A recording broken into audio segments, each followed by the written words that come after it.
Greetings, everyone. I'm going to talk a little bit about a couple of things today. We'll start with this guy, Eric Clanton, the bike lock, whatever he is, the bike lock Antifa guy who smashed some, innocent person in the head with a bicycle lock or a U-lock or whatever it was. And so, of course, the weaponized autism of Pohl discovered, basically teased out this guy's identity. And so I made a phone call to Ted Weidman at the university where Eric is employed. And I did not speak to the president of the university himself, but his admin answered the phone and assured me that they're aware of the crime and that also Eric actually was not employed by the university this semester.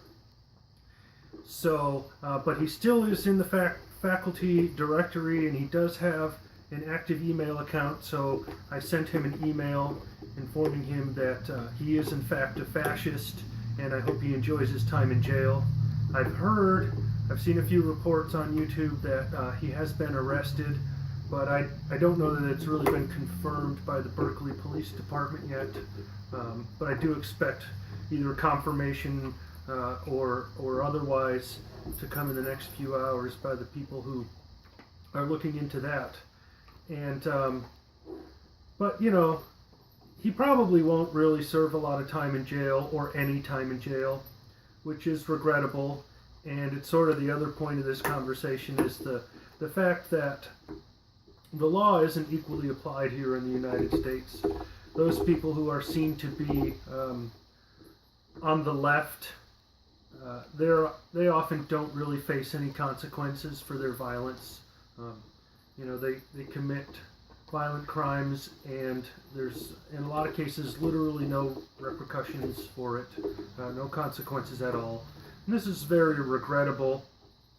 And, also there's some information that's going around showing how the Berkeley Police Department had something on their website that essentially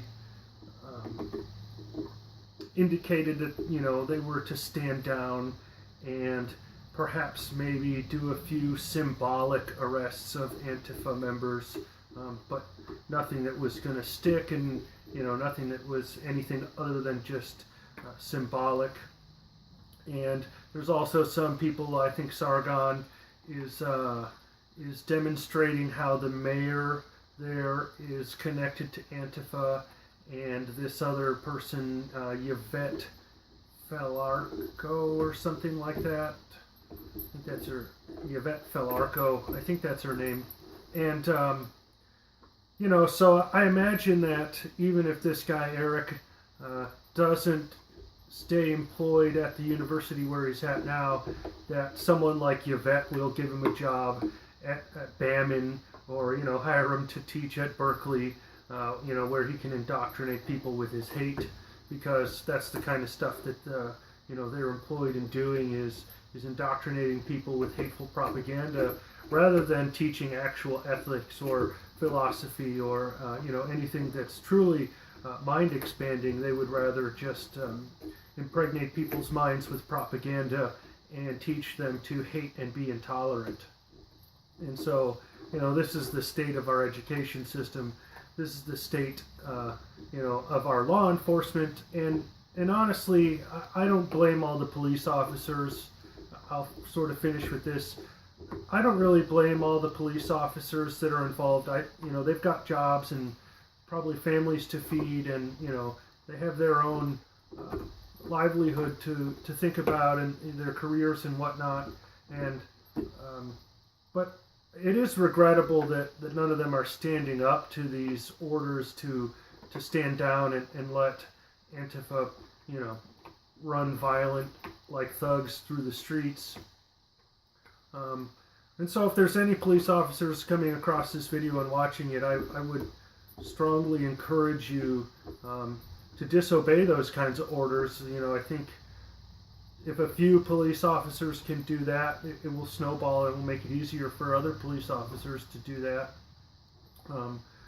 But it's honestly, it's not the fault of the individual officers themselves. They have marching orders, and they kind of have to do what they have to do in order to keep their jobs.